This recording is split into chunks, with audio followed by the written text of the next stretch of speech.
जो सुनना था महाराज जी ने सुना दिया। कितनी सुंदर सत्संग सुनाई। महाराज जी वो भजन के माध्यम से बता रहे थे, भक्ति भजन बिना सब काम बेकार भइला। कितनी सुंदर बात है।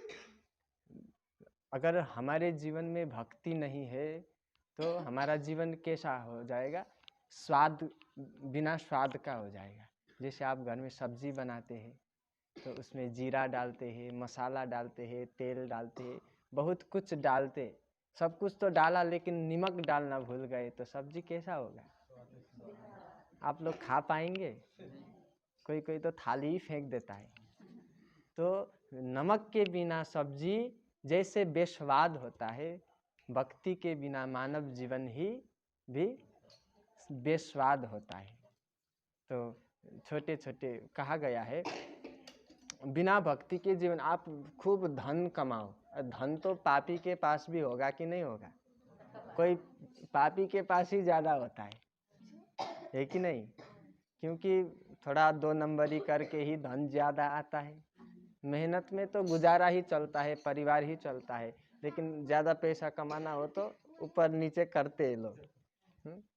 तो धन संपत्ति, गाड़ी बंगला, खूब सारा जगह जमीन तो पापी के पास भी रहता है, लेकिन जो सच्चा व्यक्ति होता है, जो जो भगवान को प्रिय होता है, उसके पास भक्ति रहती है। बिना भक्ति की कहा गया है, कोई संत कहे है कि कोई एक सुंदर नारी है, ध्यान से सुनिए, कोई सुंदर लड़की है, नारी है, सब कुछ ठीक है, नाक भी आँख भी सुंदर है, गाल भी ठीक है, साड़ी पहनी है, लाली पाउडर सब लगाया है, सब कुछ एकदम सही है, लेकिन उसका नाक ही कटा हुआ हो तो कैसी लगेगी?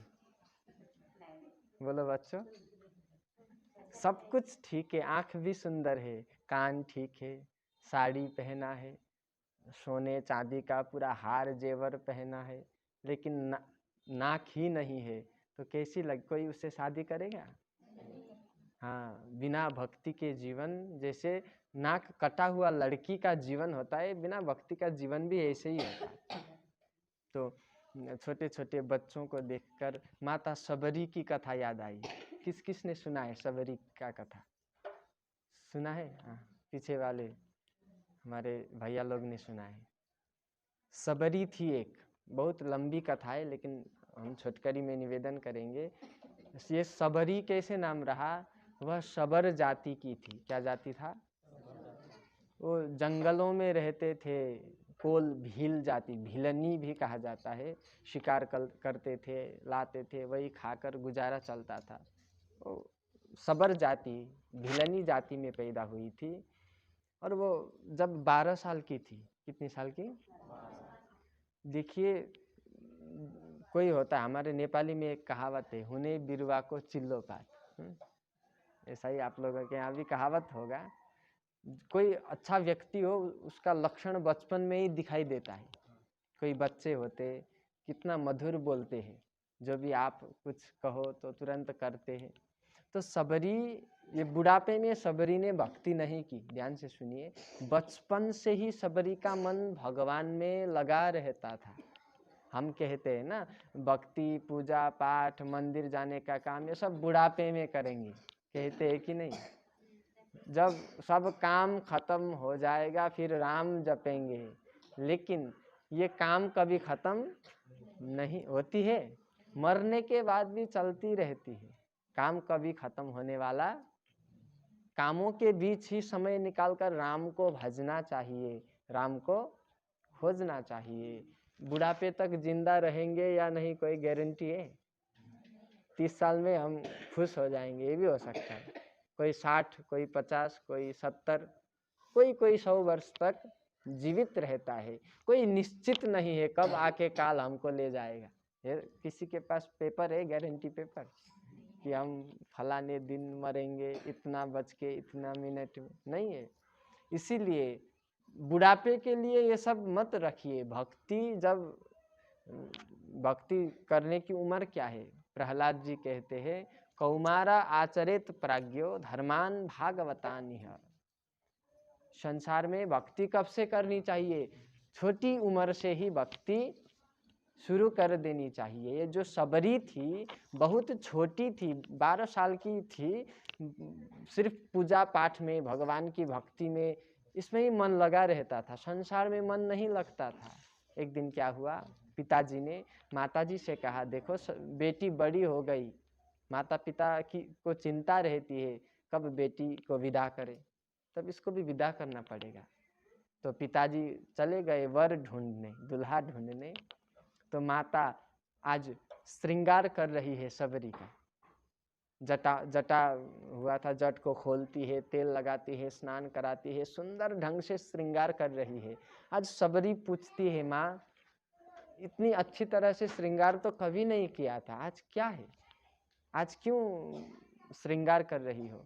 तब माँ कहती है, सबरी कल तुझे लेने दूल्हे वाले आएंगे, तेरे लिए वर ढूंढा है पिताजी ने, कल तेरी शादी होगी। तो सबरी कहती है, माँ मैं शादी नहीं करूंगी। क्या कहती है? तो शादी नहीं करेगी तो पगली क्या करेगी? सबरी बोलती है, मैं भजन करूंगी। सुनिए, बस 12 साल की है। तब माँ कहती है, देख सबरी, बेटी जो होती है, एक दिन बेटी को, हर कोई बेटी को पराए घर में जाना ही पड़ता है। अगर तू बेटा होता तो यहीं रहता, तेरा मन में जो आए वो करती, लेकिन तू बेटी है, तुझे ससुराल जाना ही पड़ेगा। पिताजी ने क्या किया था, जो शादी में जो भोज खाते हैं हम, उसके लिए अनेक पशुओं को लाके बंद करके रखा था। माता कहती है, देख अनेक पशुओं को बंद करके पिताजी ने रखा है तेरे शादी के लिए, और तू कहती है शादी नहीं करूंगी। सबरी माँ को बार बार बोलती है, माँ मैं शादी नहीं करूंगी, लेकिन माँ नहीं मानी। तब माँ का हाथ छुड़ाकर सबरी भागने लगी। देखिए, जब भाग रही थी तो सबरी ने देखा कि अनेक पशुओं को बांधकर पिताजी ने रखा है। सबरी ने सोचा ये सब मारे जाएंगे, तब बंधन से सभी पशुओं को मुक्त कर दिया, सबको आजाद कर दिया, सब भाग जाओ।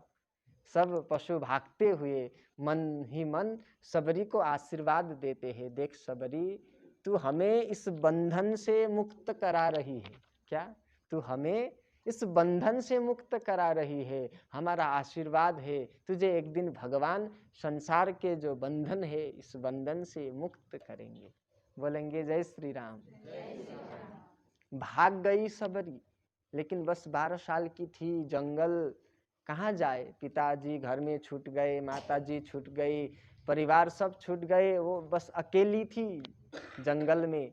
मन ही मन सोच रही थी, मैं कहाँ जाऊं, कौन सहारा देगा। देखिए, हमारे जीवन में भी ऐसी परिस्थितियां आती है जब कोई साथ नहीं देता, कोई अपना नहीं दिखता, क्योंकि दुनिया की रीत है, सुख में सब पास, दुख में सब दूर है। दुनिया वाले सुख में आपके पास रहेंगे, लेकिन दुख की घड़ी में साथ देने कोई नहीं आएगा। सबरी विचार करती है, मैं कहाँ जाऊं। तब अंतर मन से भगवान आदेश देते हैं, देख सबरी, तू सेवा कर। क्या कर? सेवा कर। क्या सेवा? मतलब नजदीक एक आश्रम है, ऋषि का आश्रम है, आश्रम में जाकर झाड़ू लगाया कर, लिपा पोती कर दे, समिधा के लिए लकड़ियों को जंगलों से लाकर रख दे, ऐसे सेवा कर। तब अंतर आत्मा से सबरी प्रश्न करती है, मैं तो भील जाति की हूँ, मैं तो नीच जाति की हूँ, अगर ऋषि के आश्रम में मैं घुस गई तो लोग क्या कहेंगे, ऋषि मुनि मुझे आश्रम में प्रवेश करने, घुसने नहीं देंगे, भगा देंगे, तो मैं कहाँ जाऊँ, कैसे सेवा करूँ। तो अंतर मन से भगवान आज्ञा देते हैं, देख सबरी, तू सेवा कर, लेकिन दुनिया से छुप कर सेवा कर। कैसे? सेवा कर लेकिन किसी को दिखा मत। हम क्या करते हैं, कहीं थोड़ी सी सेवा करते, कोई मंदिर बन रहा, 20,000 दे दिया तो पूरा प्रचार करते हैं, देखो हमने इतना दिया। करते हैं कि नहीं? ऐसे लोग होते। सभी को मार्बल में नाम चाहिए, हा? सभी को खदामाला से सम्मान चाहिए, लेकिन सेवा ऐसे नहीं किया जाता। सेवा भक्ति भजन ये सब छुपकर किया जाता है। सबरी को अंतर्मन से भगवान मानो, कहते हैं देख सबरी, तू भक्ति कर, तू सेवा कर, लेकिन किसी को पता नहीं चलनी चाहिए, रात में जाके सेवा कर। तो नजदीक में जो आश्रम था, आश्रम में रात को जाती थी, जब सब सो जाते थे, सबरी छुप के जाती थी, समिदा लेके रख देती थी, पूरा झाड़ू लगा देती थी, आश्रम को चकाचक बना देती थी। सुबह जब सारे ऋषि मुनि, ऋषि कुमार, बाल बटुक सब उठते थे, सब बाप रे कौन साफ करके गया, आश्रम का सारा काम हो चुका होता था। तो ऋषि कुमारों ने 2-4 दिन ऐसे ही चलता रहा। ऋषि कुमारों ने एक मीटिंग किया एक आपस में, रात को कौन साफ करके जाता है। सभी रात को बारी बारी जगेंगे, जैसे हम हाथी के लिए जगते रात में, कौन आकर साफ करके जाता है, आश्रम का सेवा कौन कर रहा है। तो रात भर जगकर 2-4 ऋषि कुमार रहते थे, लेकिन भगवान की कृपा, सबरी को कोई पकड़ नहीं सके। 1-2 साल ऐसे ही सेवा करती रही। सेवा करने से तन पवित्र होता है। क्या होता है? कहा जाता है तन को पवित्र। देखिए सीधा हम ऊपर नहीं पहुंचेंगे, एक स्टेप चढ़ते जाना होता है। तो सबसे पहले तन को ठीक करना पड़ता है कि नहीं। भागवत में कहा गया है जितासन जित असंग जितश्वासो जितेंद्रिय। सबसे पहले शरीर को वश में करना है, शरीर को पवित्र करना है, शरीर को सही ढंग से भक्ति के लिए, पूजा के लिए, साधना के लिए तैयार करना है। आप मंदिर में जाओ अगर और कथा में जाओ, आप लोग बैठ ही नहीं पाए तो कथा कैसे सुनेंगे? ठीक ढंग से बैठ ही नहीं पाए तो भजन कैसे होगी? तो तन को सही करना है, पवित्र करना है। तो तन पवित्र होता है सेवा से। 2 साल तक सबरी सेवा करती रही, लेकिन एक रात सबरी को ऋषि कुमारों ने पकड़ लिया। छोटी बच्ची, 13-14 साल की बच्ची थी। ऋषि कुमारों ने पकड़ा, चल गुरुजी के पास। सबरी रोती है, गिड़गिड़ाती है, मुझे छोड़ दो, मैंने कोई अपराध नहीं किया, बस सेवा ही की है। तब ऋषि कुमार छोटे छोटे ब्राह्मण बटुक थे, डांटने लगे, अरे तू सबर जाति की है, नीच जाति की है, आश्रम में घुसकर अंधाधुंध सेवा करेगी, लोग क्या कहेंगे, चल गुरुजी के पास। तो रोती हुई सबरी को लेके चले गए और वहां गुरुजी थे महर्षि मतंग। क्या नाम था? सभी बोलेंगे मतंग। क्या था? मतंग ऋषि के पास सबरी को लेके गए सब। तब सारी शिकायत कर दी। सबरी रो रही है, पूरा बदन कांप रहा है डर से, क्या करे, दोनों हाथ जुड़ा है। तब गुरुजी बुलाते हैं, बेटी इधर आ। पास में जाती है, कुछ शब्द नहीं निकल रहे थे। सबरी बहुत डरी हुई थी, ना जाने क्या श्राप दे देंगे, क्या कुछ करेंगे, कहेंगे, मैं क्या बताऊं। तब मतंग महामुनि कहते हैं, बेटी तू कौन है, तेरे माता पिता कौन है, घर कहाँ है, कहाँ से आई। तो सारा वृतांत सबरी बता देती है। देखिए महामुनि, रोते हुए वह कहती है, माता पिता घर में छूट गए, मुझे मेरी शादी करवाने वाले थे, लेकिन शादी करने के लिए, परिवार के लिए मैंने जन्म नहीं लिया है। मानव तन तो भगवान को पाने के लिए मिला है। किस लिए मिला है? किसको? हाँ, भगवान को पाने के लिए यह मानव तन मिला है, सारे शास्त्र यही कहते हैं।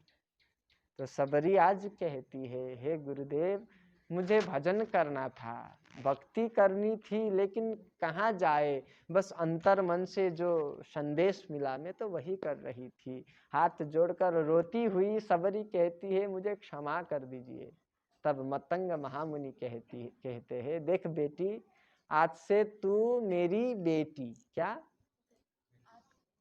तू आश्रम में बैठ, यहीं रहे, सेवा करने की कोई जरूरत नहीं, सेवा करने के लिए खूब सारे ऋषि कुमार है, तू आश्रम में बैठ।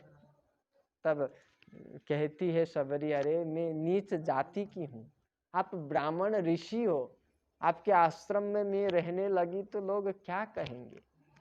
तब मतंग महामुनि कहते हैं, देख बेटी, मेरा नाम है मतंग। क्या? मतंग संस्कृत में हाथी को कहते हैं। किसको?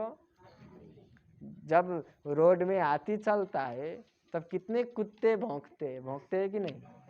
लेकिन कुत्तों को भौंकते देख हाथी का अपनी चाल बदलता है?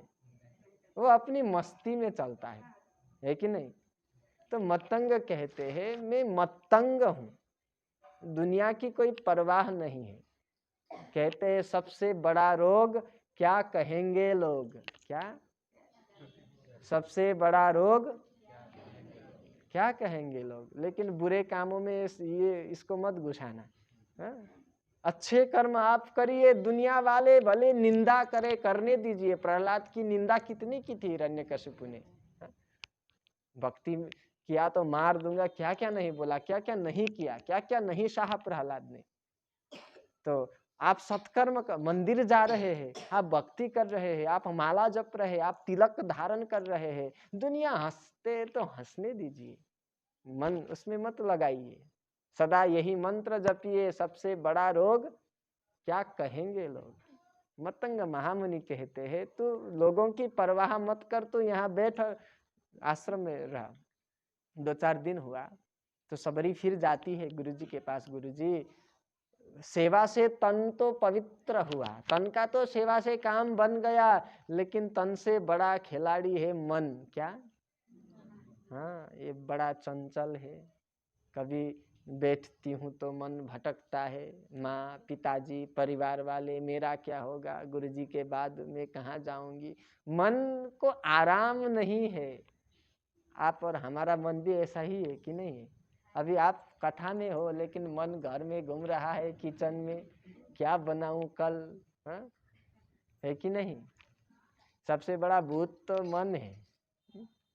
तो सबरी गुरुजी से कहती है गुरुजी इस मन का क्या करूं, इसको आराम कहाँ कैसे मिलेगा? तो गुरुजी मतंग महामुनि कहते हैं देख सबरी, मन को आराम चाहिए तो एक काम करना पड़ेगा। आप सभी से भी निवेदन है, आप सभी को भी यदि मन को आराम देना हो तो एक काम करना पड़ेगा। करेंगे? बोलिए तो, आप सब करेंगे? मंदिर में बैठे यहाँ जो कहा जाता है वो करना ही पड़ता है।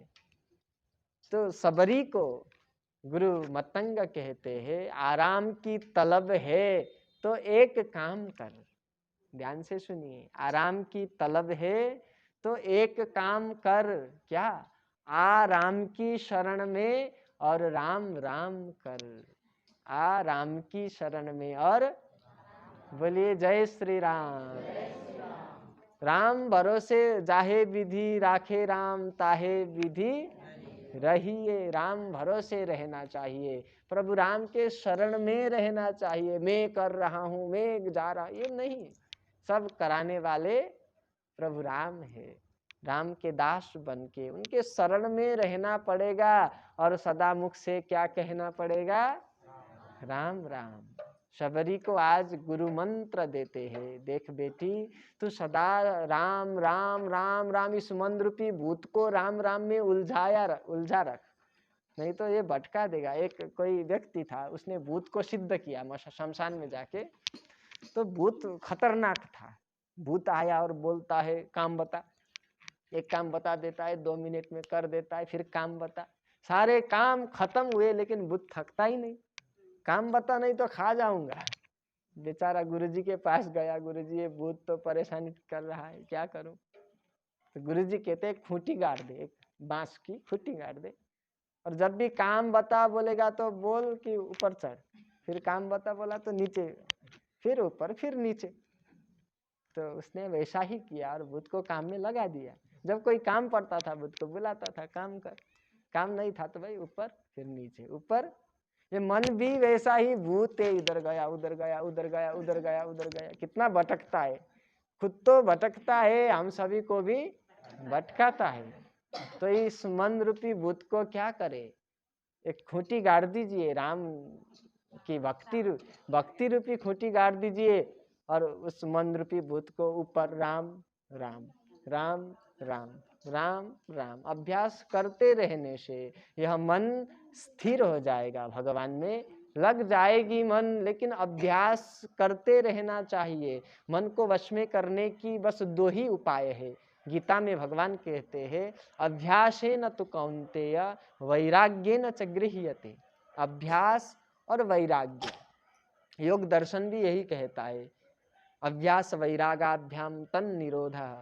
मन को भगवान में लगाने के लिए अभ्यास करना पड़ेगा। राम राम राम राम राम, भले ही मुंह से मत कहो कोई बात नहीं, लेकिन मन से सदा क्या कहना है।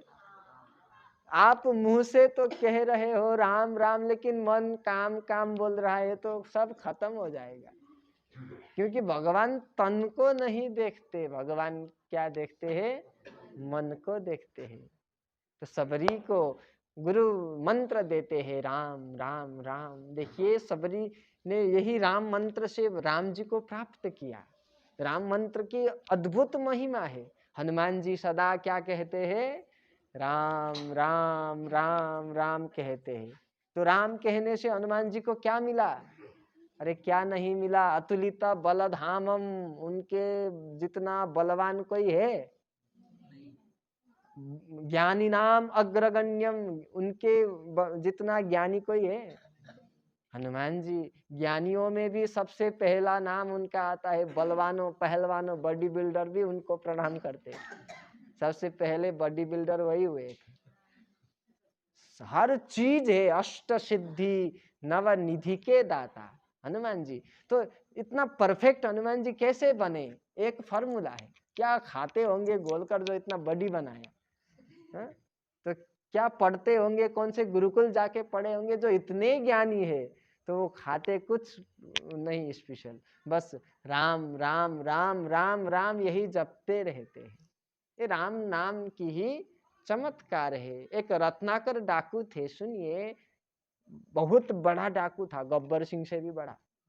वो क्या करता था, लोगों को पकड़ के लूट पाट करके मार के फेंक देता था। एक दिन नारद जी मिल गए, नारद जी से कुछ सत्संग हुआ, तो नारद जी ने उसको बदल दिया और नाम जपने को कहा। देख डाकू, तू राम जप। डाकू कहता है मारना ही जाना है, मैंने नाम जपना नहीं जाना है, मुझसे राम नहीं कहा जाएगा। तो नारद जी कहते तो मरा मरा मरा तो कह सकता है। तो उसको ये अच्छी लगी, तो रत्नाकर डाकू बोलने लगा मरा मरा मरा मरा मरा। वो ऐसे ही ध्यान में समाधिस्थ हुआ। तो अंत में जाके उल्टा नाम जप ही जग जाना, भले ही नाम उल्टा जपा। हाँ, आप कोयला होता है, जानबूझकर उसको छुओ, वो अग्नि पोलता है कि नहीं, जानबूझकर छुओ या अनजाने में आपको जलाती ही है कोयला। भगवान की नाम भी ऐसे ही, आप सुल्टा जपो या उल्टा। जब धान हम लगाते हैं, धान का जो बीज होता है, आप सुल्टा डालिए या उल्टा डालिए, धान ही उगेगा उससे। तो राम नाम भी आप कैसे भी भाव कुभाव अलख आलसहु, नाम जपत मंगल दिशि दसहु।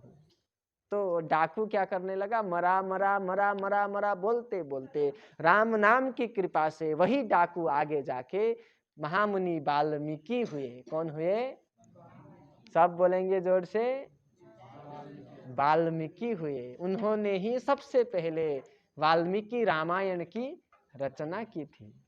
तो सब राम नाम की प्रताप है। आप हनुमान जी को देखिए, आप वाल्मीकि जी को देखिए, और जिनकी कथा हम सुन रहे हैं सबरी, वह भी सदा क्या कहती है, राम राम राम। क्या कहती है, जो कहते हैं राम उन्हीं का बनेगा काम। सुनिए, एक दिन बहुत साल ऐसे ही व्यतीत हुआ, तो एक दिन गुरुजी का अंतिम समय आया। सब इकट्ठा हुए, गुरुजी शरीर छोड़ने वाले थे। सबरी भी दौड़ के गई, रोने लगी, गुरुजी आप जा रहे हो, मेरा क्या होगा, आपके ही भरोसे में बैठी हूँ, आप जो रास्ता मार्ग दिखाते हैं उसी पे चलकर मैं भगवान को पाऊंगी, लेकिन बीच में ही छोड़कर आप जा रहे हैं, तो मैं राम को कैसे पाऊंगी। तो गुरुजी के से निवेदन करती है, आप छोड़ के मत जाइए।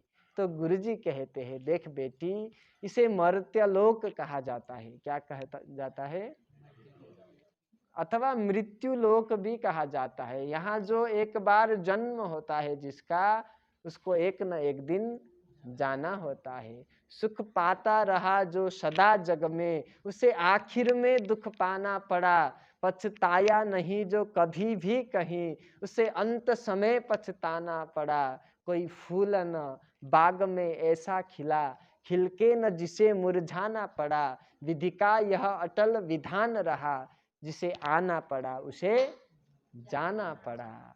हर किसी को एक न एक दिन जाना पड़ेगा। मैं भी शरीर छोड़ रहा हूँ। तो सबरी रोती है, गुरुजी मेरा क्या होगा, मैं कैसे प्रभु को पाऊंगी। तो गुरुजी कहते हैं, देख सबरी, मैं बता रहा हूँ। सबरी कहती है, मैं कहाँ जाऊंगी, कहाँ भटकूंगी, कहाँ खोजती फिरूंगी। गुरुजी कहते हैं, तुझे कहीं जाने की जरूरत नहीं पड़ेगी। बस जो मैंने मंत्र दिया है, क्या मंत्र दिया था? राम राम राम मंत्र जाप मम दृढ़ विश्वासा, पंचम भजन सो वेद प्रकाशा। दृढ़ विश्वास के साथ नाम जपना चाहिए। कैसे जपना चाहिए? विश्वास के साथ। जितना नाम में शक्ति है उतना ही राम में शक्ति है। ध्यान से सुनिए, जितना राम में शक्ति है उतनी ही शक्ति राम के नाम में है। कोई तो कहते हैं अंत में निकला यह परिणाम, राम से बड़ा राम का नाम। तू मंत्र जाप कर, तू राम राम राम राम यही सुमिरन कर नित्य, और मन में विश्वास रख। शबरी, तुझे कहीं भटकना नहीं पड़ेगा, तुझे कहीं भगवान को खोजते हुए जाना नहीं पड़ेगा। विश्वास और लगन से तू राम राम राम राम राम राम पुकारेगी तो तुझसे मिलने राम यहीं आएंगे। कहाँ आएंगे? तुझे कहीं जाना नहीं पड़ेगा। इतना कहकर गुरुजी शांत हुए। तब गुरुजी तो चले गए। अब सबरी का पूरा जीवन परिवर्तन हुआ। क्या हुआ? रोज सुबह उठती है, अपना नित्य कर्म करती है और बगियों से फूल चुनती है। फूल लाकर रास्ते में बिछा देती है और फल लाती है टोकर में, बेर का फल लाके रखती है। कोई पूछे अरे क्या कर रही है, तो सबरी कहती है कि आज मेरे राम आएंगे। कौन आएंगे? भजन सुन रहे थे, राम आएंगे तो अंगना सजाऊंगी। हर रोज यह करती थी, फूलों को चुन के लाना, रास्ते में बिछाना, कांटे कंकड़ पत्थर रास्तों से हटाना, क्योंकि प्रभु राम आने वाले हैं। और सुंदर सुंदर जल भर के रखना, फल लेके रखना, हर दिन यह करती थी। लोग कहते थे ये बुढ़िया पागल हो गई। 13-14 साल की थी जब भक्ति भजन शुरू किया था, आज बहुत वृद्ध हो गई, बहुत बुढ़ी हो गई। आज तक भगवान नहीं आए आश्रम में। लोग कहने लगे सब पागल है सबरी। जो भक्त, ध्यान से सुनिए, जो भक्त होता है उसे दुनिया पागल ही कहते हैं। क्या कहते हैं? जब तक आप पागल नहीं होंगे भगवान नहीं मिलेंगे। पागल का मतलब गल, और भगवान को पा। भक्ति में गलना पड़ेगा। अकड़ के खड़ा रहा, मैं करेगा तो भगवान को नहीं पाएगा। ये सबको गलाना पिघलाना पड़ेगा, छोटा होना पड़ेगा, खुद को भगवान के चरणों का धूल समझना पड़ेगा। गलने से ही भगवान को पाया जाता है। इसलिए तो पागल, सबरी जैसे अनेक भक्त हुए। मीरा को लोग पागल कहते थे कि नहीं? लेकिन ये सब महापुरुष, ये सब भगवान के भक्त यही कहते थे, इन्हीं बिगड़े दिमागों में भरे अमृत के लक्ष्य है। अमृत यानी भगवान, लक्ष्य यानी भक्ति। इन्हीं बिगड़े दिमागों में भरे अमृत के लक्ष्य है। हमें पागल ही रहने दो, क्यों? हम पागल ही अच्छे हैं। तो सबरी को सब पागल कहते थे। ध्यान से सुनिए, आप और हम भी तो पागल ही है कि नहीं? आप लोगों ने सुना होगा बागेश्वर धाम सरकार, आप लोग पहचानते हैं ना? तो वो सभी भक्तों को पागलों बोलते हैं, है कि नहीं? हम सब पागल है, क्योंकि ये पागल खाना है, हम सब पागल है। लेकिन जो जैसे सबरी पागल थी, जैसे मीरा पागल थी, आप और हम वैसे पागल नहीं है। सबरी और मीरा भगवान के भक्ति में पागल थी, भगवान के लिए पागल थी। आप और हम दुनिया के लिए पागल हैं, कोई धन के लिए पागल है, कोई सुंदर पत्नी के लिए पागल है, कोई पति के पीछे पागल है, कोई बेटे बेटी ये सब, कोई धन संपत्ति गाड़ी घोड़ा के लिए पागल है। किसी ने कहा है यह सारा पागल खाना है, यहाँ पागल आते जाते हैं, मेरा मेरा कहने वाले सब पागल होकर जाते हैं। कोई पागल है धन दौलत का, कोई पागल बेटे नारी का, पर सच्चा पागल वो ही है जो पागल बांके बिहारी का। जो भगवान के लिए पागल है वही सच में पागल है, और सब जो धन दुनिया संपत्ति ये सब के लिए जो पागल है वे नकली पागल है। बोलेंगे जय श्री राम। सबरी को सब पागल कहते हैं, सबरी को कोई फर्क नहीं पड़ता दुनिया क्या बोले। जिसका गुरु मतंग ऋषि हो उसे दुनिया की क्या परवाह, वो तो प्रेम से राम राम राम राम राम मुंह से जपती है, मन से प्रभु की ही ध्यान करती है, हाथों से प्रभु के लिए ही हर दिन दिन भर सेवा करती है। जब मन भी भगवान में लग जाए, जब तन भी भगवान में हो और वचन भी भगवान के लिए हो ना, तो भगवान भी दूर नहीं रहते। हमारा तो तन तो मंदिर में रहता है, लेकिन मन क्या बताए, सिटी सेंटर घूम रहा होता है। जहां जाके मन स्थिर नहीं वो मंदिर कैसा। आप घर को मंदिर बना सकते हैं, कैसे? मन को स्थिर करके भगवान में लगाइए, हर वक्त भगवान में मन लगाइए, आपका घर ही मंदिर बन जाएगा। तो बोलिए जय श्री राम। मन सबरी तन मन वचन हर प्रकार से भगवान को याद करती थी। हम तो क्या हुआ, सबरी के जो आश्रम था उसके आसपास बड़े बड़े ऋषि महर्षि योगी ध्यानी ज्ञानी हजारों साल से भगवान की आराधना कर रहे थे। किस लिए? एक दिन भगवान आएंगे, हाँ, वनवास के क्रम में भगवान इसी जंगल से जाएंगे, तो हमारे आश्रम में एक न एक दिन भगवान आएंगे। तो ध्यान कर रहे थे, सत्संग कर रहे थे, कोई कुछ कर रहा था, योग व्रत जप तप। लेकिन उन सभी ऋषि मुनियों को छोड़कर सबसे पहले भगवान कहाँ जाते हैं? माता सबरी के कुटिया में जाते हैं। कहा जाता है भगवान को पाने के लिए कोई कहता है अरे हम छोटी जाति में पैदा हुए, हमसे भगवान कैसे खुश होंगे। तो ये बात मन से निकाल दीजिए। भगवान जाति नहीं देखते, भगवान रंग नहीं देखते, भगवान ऊंच और नीच नहीं देखते, ये तो केवल इंसान देखते हैं। भगवान तो आपके अंदर का भाव देखते हैं। क्या देखते हैं? भगवान के प्रति जो प्रेम है भगवान उसी को देखते हैं। इसीलिए कहा जाता है भाव ही सर्वस्व है, भाव ही आधार है, भाव से बजले उसे तो भव से बेड़ा पार है। भाव वाले भक्त का तो भगवान पर भी भार है, इसलिए परब्रह्म का होता यहाँ अवतार है।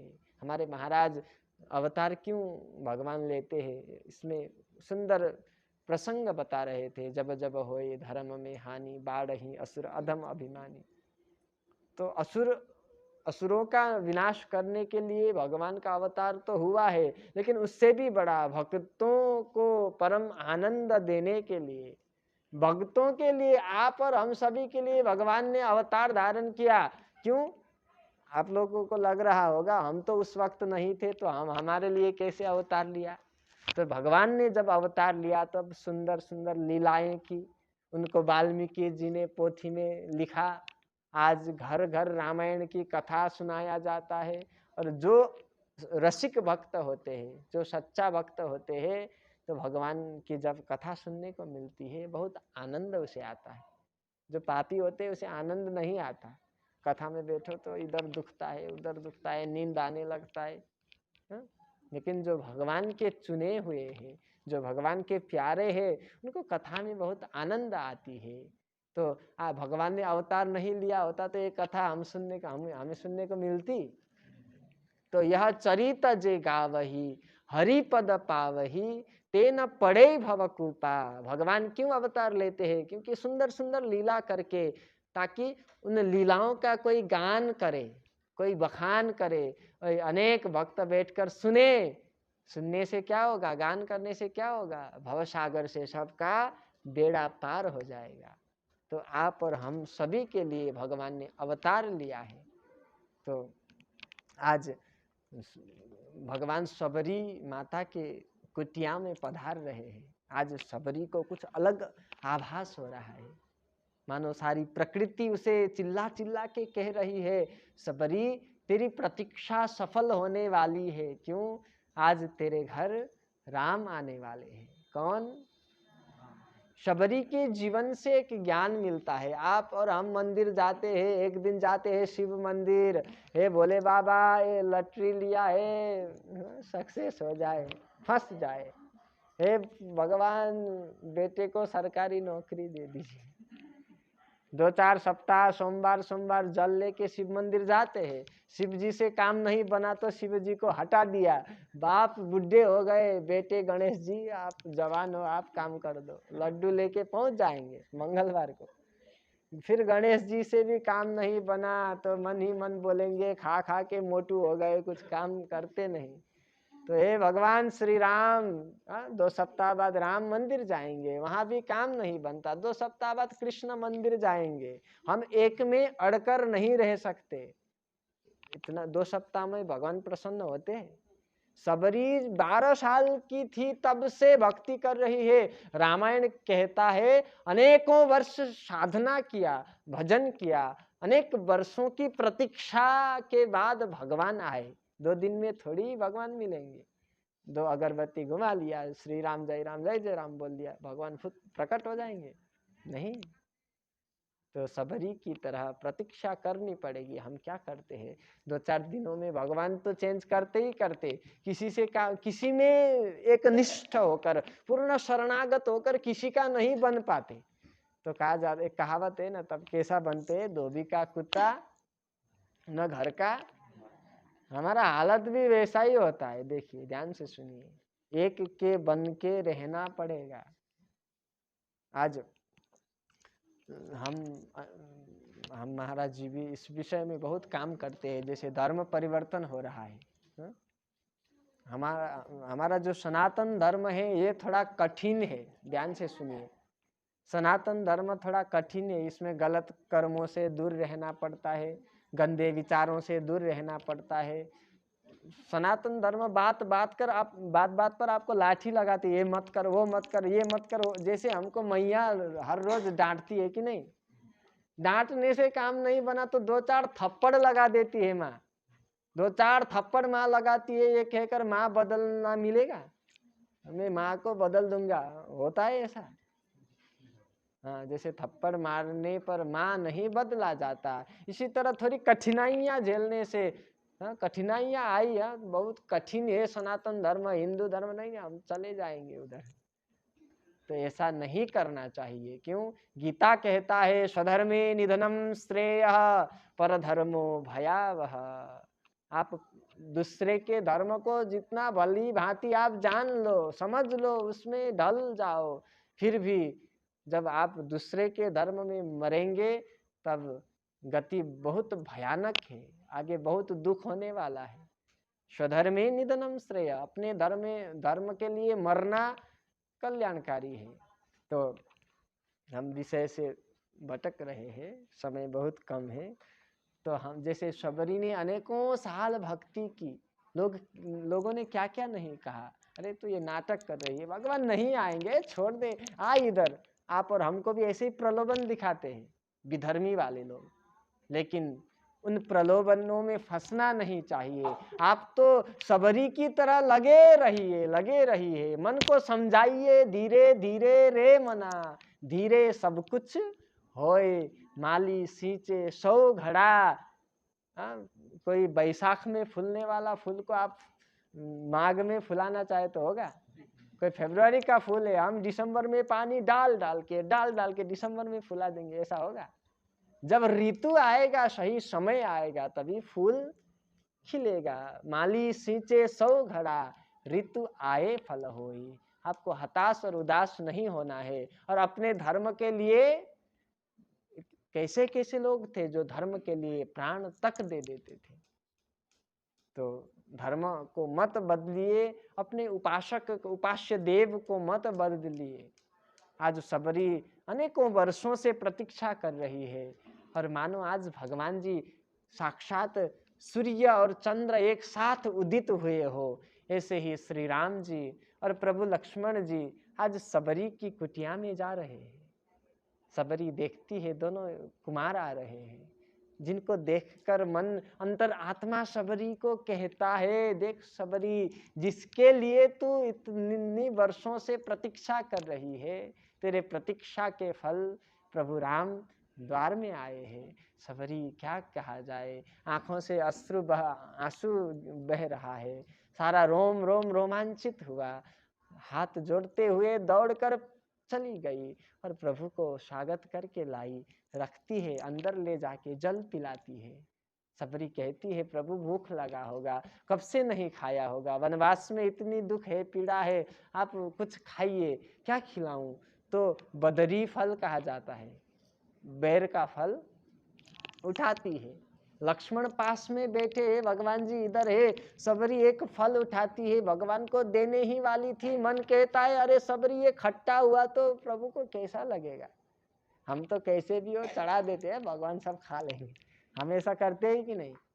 लेकिन ऐसा नहीं करना चाहिए। जो सुंदर हो, जो सबसे प्यारा हो, सबसे कीमती हो, सबसे अच्छा हो, भगवान को वो देना चाहिए। हम अच्छा खुद के लिए रखते, भगवान को 5 रुपए का कपड़ा चढ़ा देंगे, खुद 5,000 की साड़ी पहनेंगे। बोलिए जय श्री राम।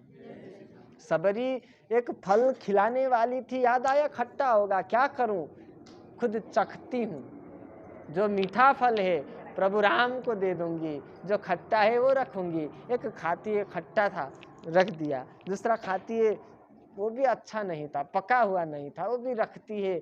कुछ फल के बाद एक फल लेती है, जब खाती है बहुत मधुर है, बहुत मीठा है, आहा, ये प्रभु राम को मैं दे दूंगी, प्रभु खाइए।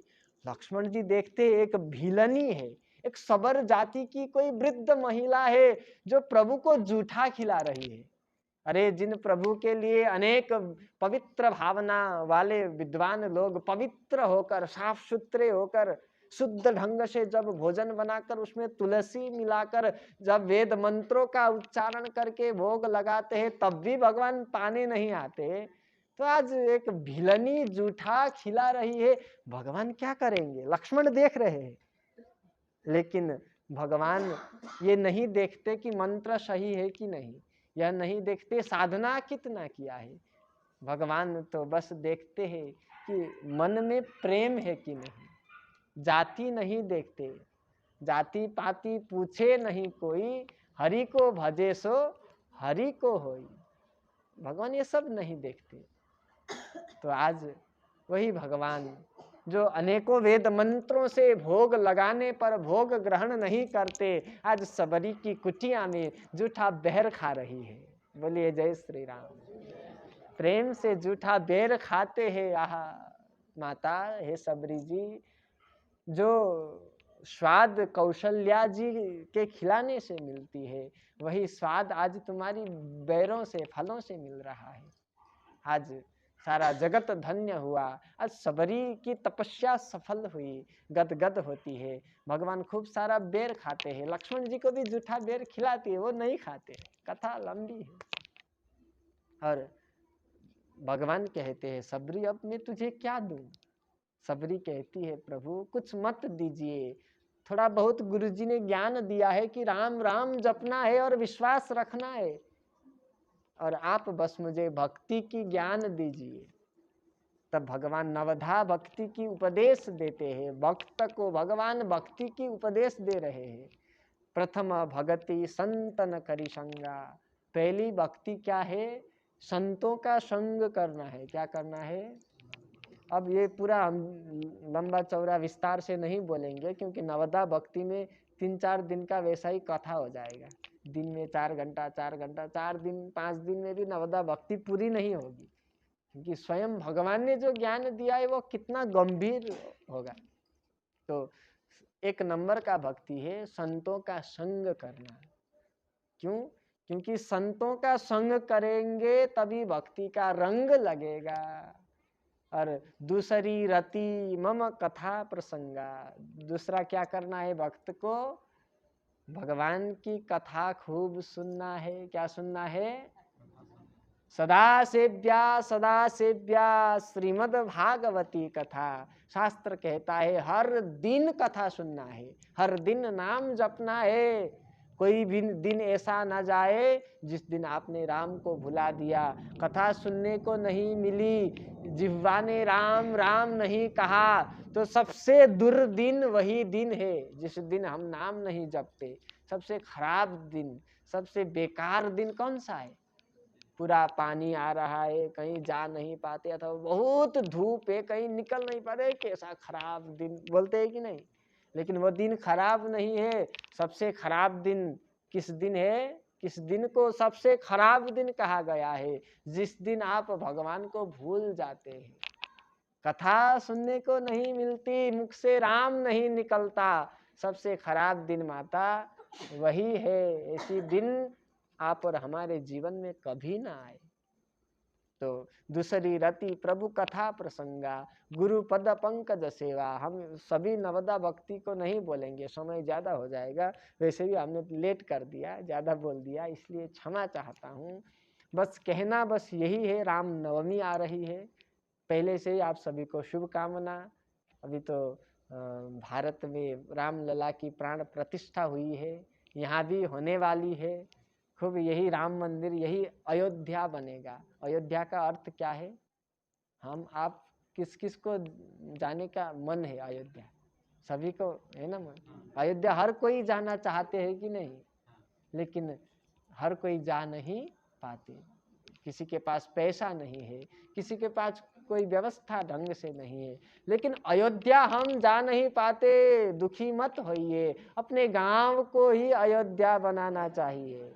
जहाँ कोई युद्ध नहीं, वही क्या है? अयोध्या। जात पात धर्म संप्रदाय मजहब रंग, ये सब का जो युद्ध है, इसको समाप्त कर दीजिए, गांव ही अयोध्या बनेगा। ये सामाजिक दृष्टिकोण है। इसका आध्यात्मिक दृष्टिकोण कैसा है? मन में जो द्वंद्व होता है, मन में लड़ाई होती है कि नहीं?